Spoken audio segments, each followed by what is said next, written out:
Hey y'all, I'm Morgan and welcome back to my channel. And thank you so much for clicking on this video. Today, we're going to be talking about Brian McClellan's new book, In the Shadow of Lightning. This is a fantasy beginning of new series and it was really good. Like, I'm so glad that I picked this up here at the end of this month. Disclaimer, like normal, is that I will probably mispronounce names throughout, but I listened to the audiobook as well as having the physical copy, so I'm fairly confident in myself of being able to say it like the narrator said, hopefully. Let's just hope that, they pronounced it as the author intended it to be pronounced.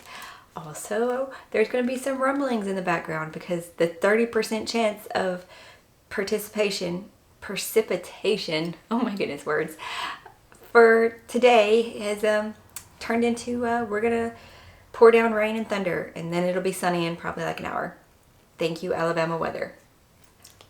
Okay, so starting out, we'll go into the brief description. This book is mostly about Demir Grappo, who was a former military strategist, brilliant governor, pretty much child prodigy. And the book even starts when he's 20. But 9 years ago, something horrible happened and he went into a self-imposed exile away from his family, friends, power, everything. He just left all his responsibilities behind and is gone. Now though, after his mom is brutally murdered, he's returning back to his old life to take up, being the head of their family and finding out what got her killed, and that ends up being the secret that the magic that the whole world runs off of is running out. So in this book, magic is a very finite resource, and we will get into that because the whole magic system for this world is very interesting. It is similar in concept to Mistborn, as in your magic is based off of something that you kind of have no control over. My rating for this book is going to be a 4.75. Yeah, that's the highest one that I've read this month, I think, maybe. I really like all of the characters, and while I think Demir is the central character and you see through him more often, you do see through these three other characters quite a bit, and their stories, especially one of their stories, really brings in a secondary storyline super strong and what's going to affect this world so much. The politics, the magic, the character interactions, and the background building of the characters and how much you get to know about them and you get to see through their eyes, feel for them, and it was just all really well rounded, and I love this book so much. As I mentioned, Demir is like the main character, and when you first encounter him in the prologue, he's only 20 years old. He was made a governor of a province of the Ocean Empire, which is the big country that kind of like rules most of the world. But he was made a governor at 14, and he's supposed to be this genius mind for politics, for warfare, for pretty much everything. And when you meet him, he is at the end of a 7-day campaign against a rebellious city-state of Holken.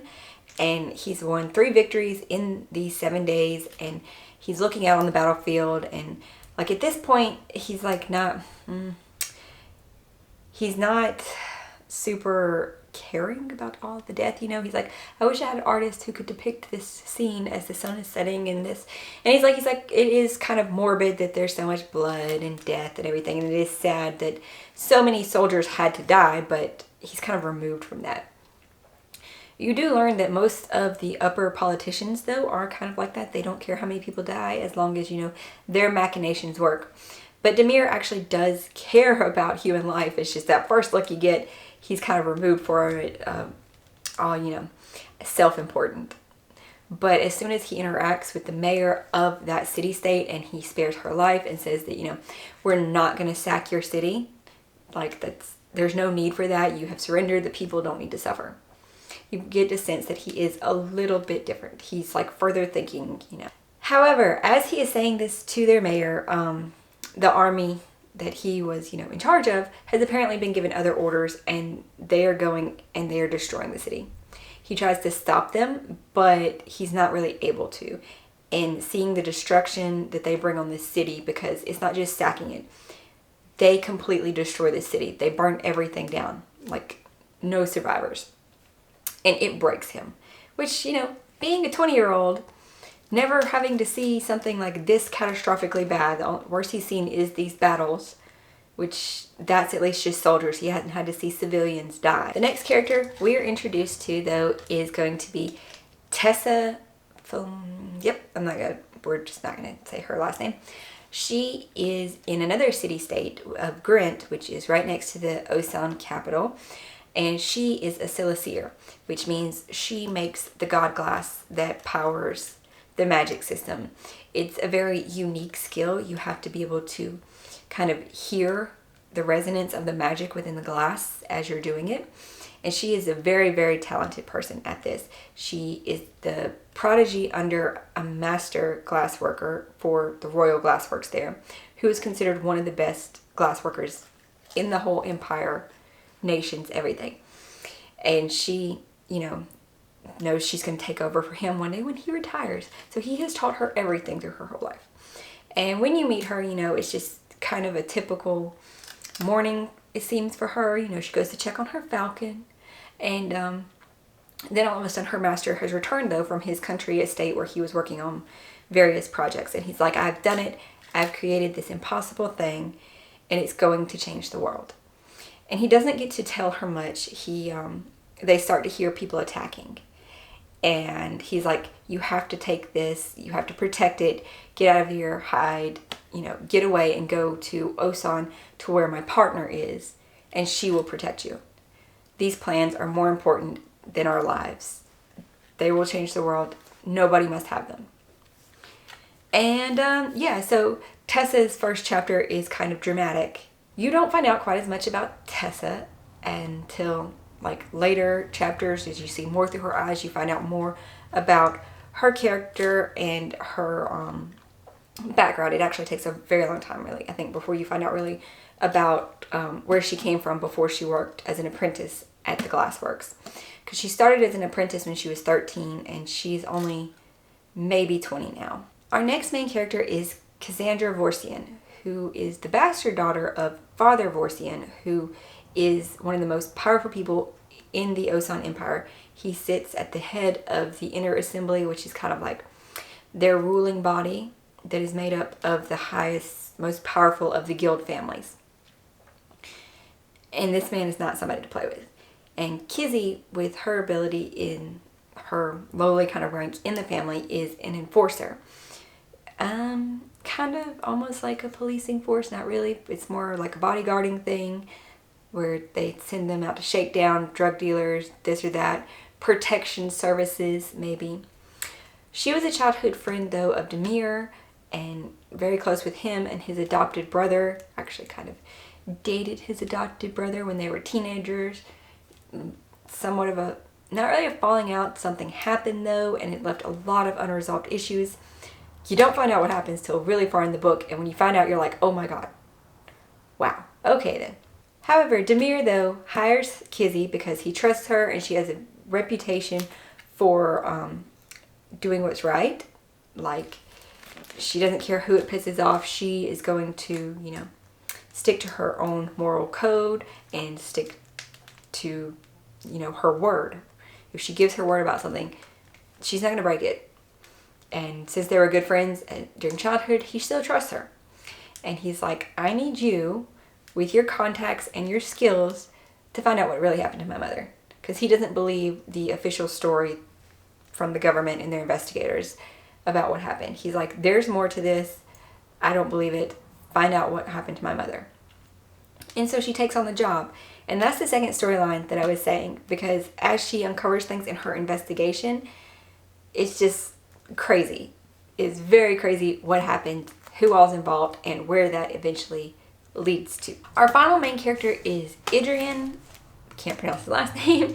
And he is a breacher in the Osan Foreign Legion, which is supposed to be the most powerful, mighty military in the land. And he is very good at what he does. I'm still not entirely sure exactly what a breacher is, except, you know, for They're right there on the front lines, and they're gonna break your lines and get into places. His military unit, though, the Iron Horns, are a group of army engineers, which they have some soldiers. I guess they're half engineers, half soldiers. At one point it says they have 200 engineers in their thing. So they're the ones that go out and dig the trenches, take down or build bridges as the army needs it to be able to access places. And the Iron Horns themselves are just such a unique group. They're like a family, and you can see how much at least all of the commanders seem to care about their whole unit, care about each other. The camaraderie and just the way they talk to each other is really sweet, nice, hilarious.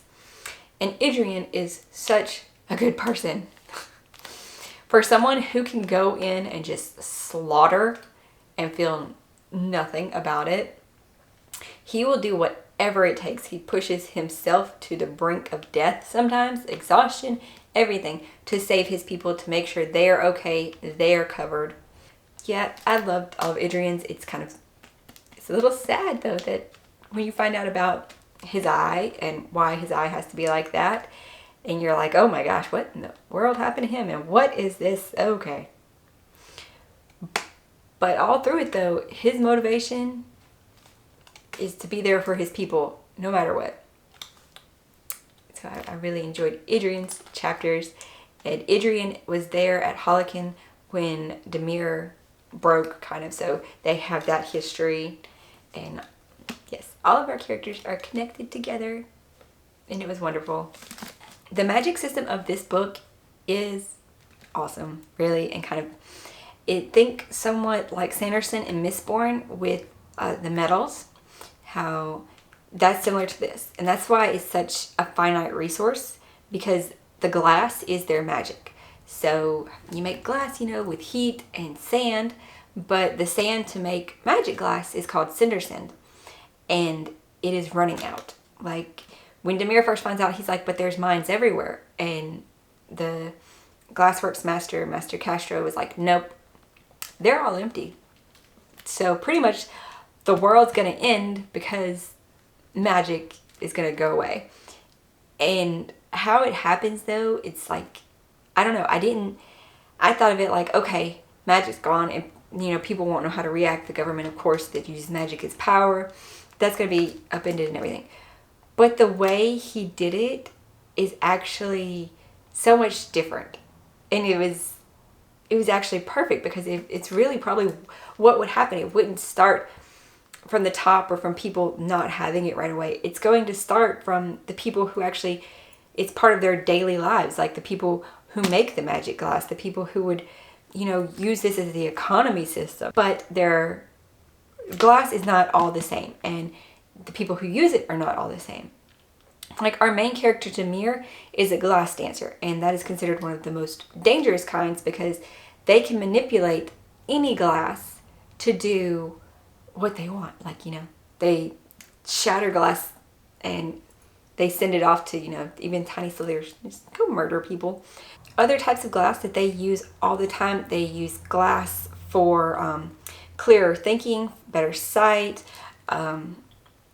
healing, just taking away pain, shackle glass to interrogate people or just subdue people. So yeah, they have so many different uses for this glass that's ingrained into their system. And like the military was even like, well, we can't save some of these soldiers because we don't have enough cure glass. Also, there's consequences for using too much of the magical god glass. It's called glass rot, and it puts like these fishy scale things across your body if you've used too much of it across your life or in one time period, or the glass was too strong. Like depending on who was skilled enough to make the glass, it'll have different resonance qualities of magic to where it's a different strength, and using the high resonance one will kind of kill you faster. You would think purer forms of it, I guess, wouldn't, but nope, it kills you faster, gives you glass rot faster. You can also be apparently allergic to it, and that causes you to have worse reactions. Let's talk about spoilers a little bit in this. I don't think I actually even have that many spoilers that I want to get into for this, but if you don't want to see the little bit of spoilers, then you can just skip this portion and go to the end of the video. First thing I have to mention, oh my gosh, like from the description of this book, I would have never known that there was going to be monsters. I mean, okay, it's a fantasy book, but you could have just been like, there's magic. That's fantasy, right? And it's a fantastical world. But no, there are monsters. At least that's what we're going to call them for most of the book. And like it happens in the first time is creepy as crap because he just sees something out of the corner of his eye. He's on like the 6th story of a building in his hotel. And out of the corner of his eye, he sees this humanoid brown shaped thing out of a window. Like the head is just there at the window with a super long neck and teeth. Yeah, okay, that's creepy. And he thinks, okay, it's just stress, delusional, sadness and things. And he goes and looks out the window. There's nothing there. And that's the last you hear about it till at least maybe 75% through the book. And then one of the Iron Horn people who was set up for watch around the camp says that they saw a monster in the trees. And then you actually get your first sight of it when Adrian goes to confront the glass dancer who is trying to take out all of the military commanders up on the roof. And what he at first thinks is armor, and then he realizes it's not armor. This is actually part of the creature's body, and it has wings. And after he's hurt it, it flies away. And it's not till still later on that you find out that they actually do have a name. They're called the Euglid. Euglid? Oh my gosh, I'm not saying it right probably. But these creatures have been around since before humans, apparently. You find that out more in the epilogue as there's actually 2 of them talking. But they are nasty looking. They can make themselves look like us. Apparently they can grow a human skin to cover up what they really look like. And they have been around and live for eons. And one of them that comes in at the end of the book, you find out really that she's someone who's kind of been mentioned before. And she likes humans. She thinks we're interesting. So she doesn't want, us to die off like some of them do. And I can't wait to see how that's going to play out through the rest of the series. That's got to come up. One of the things I kind of didn't like, because Kizzy is a bastard and like all she's wanted her whole life is to be a legitimate member of the family and to be able to, have the benefits from the Guild family that even her cousins have that she doesn't have by being a bastard. And her father is so mean and cruel, and the fact that he holds his approval over her, he'll get her to do stuff to win back his favor because she's not in favor with him because of something that she did where, she stayed true to who she was, her moral code there, and, she fell out of favor for it. But he dangles that over her like, okay, if you do this to me, if you bring me Demir's Phoenix channel, you bring me the information on him, like you don't actually have to do anything against him. Just you tell me if he gets it to work. I know he's doing it, and you're close to him, so get close to him, stay in his good graces, and just bring me the information. So pretty much making her turn on her childhood friends, the only people that ever treated her decently, just to make her a legitimate heir. Timeline also in this book, oh my gosh. It seems to take place over only the course of like a month, maybe 2 months. But the way it happens and how things go around, it's very hard to keep track of days until they actually make a comment about, like, it's been a week since it's happened. It's been a week. I've been in prison for days. It's very hard to keep track of time in this book, I feel like, because you would think it would be spaced out kind of further. And then they make comments about how small it is, or some things that seem to be happening on the same day. It's not. A lot of it, though, you see a lot of the different chapters from our different characters all in the same day. So you get a lot of chapters taking place over the same day. And overall, though, I really, really enjoyed this book. Like I said, 4.75 stars. The characters, I felt I'm there with the characters. I get their motivations. I get what's going on in their heads. Demir thinks his mental capacity was like decreased from that thing. But the way he thinks and how he tries to work out details is so many steps ahead. And yes, for anybody who likes epic fantasy with unique magic systems, check this out. If you like your political intrigue, the machinations between the guild families, how much of Demir's time spent planning his, next steps to be able to find his mom's killer or try to defeat enemies for the war and everything. A lot of that is spent on, well, how will the other guild families react? Like, how many of their minions, can I kill before they do this? What steps can I take and, work around them being mad? Or his brain works really well, it's very interesting reading how he thinks through problems and strategies. That was cool. And if you like twisty things, like the fact of what showed up in this book that I did not expect at all from the description of anything that I talked about in the spoilers, but I'm not going to say here for those of you who didn't watch the spoilers. Check this book out. This book, so cool. I can't wait to see where he goes with this, what we learn in the next one, how the world expands. I really want to see more of those other nations and find out more of what's going on here. We know that the Osan Empire is, I said that wrong, the biggest thing there and biggest might. But what's up with the other ones? Like, these things that we're talking about there, they've been somewhere.